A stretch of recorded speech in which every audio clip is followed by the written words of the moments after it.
Johor Darul Tazim dijadualkan bakal melayani kunjungan juara Liga Jepun iaitu Vissel Kobe dalam aksi terakhir peringkat Liga ACL Elite pada Selasa ini.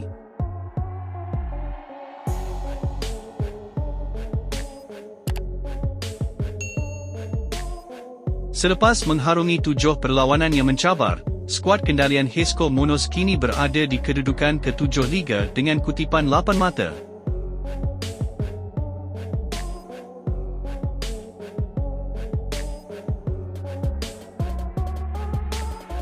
Pertemuan dengan Vissel Kobe ini dianggap sebagai aksi final buat JDT.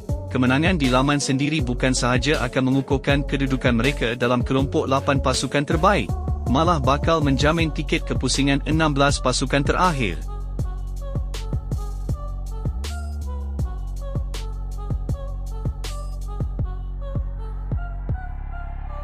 Kelebihan beraksi di laman sendiri dijangka menjadi faktor pembeza dengan sokongan padu puluhan ribu penyokong Harimau Selatan.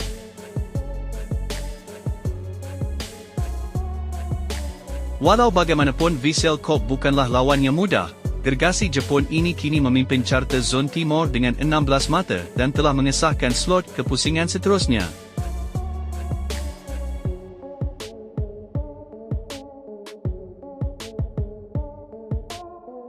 Kualiti teknikal dan disiplin tinggi pemain mereka pasti akan menguji barisan pertahanan JDT.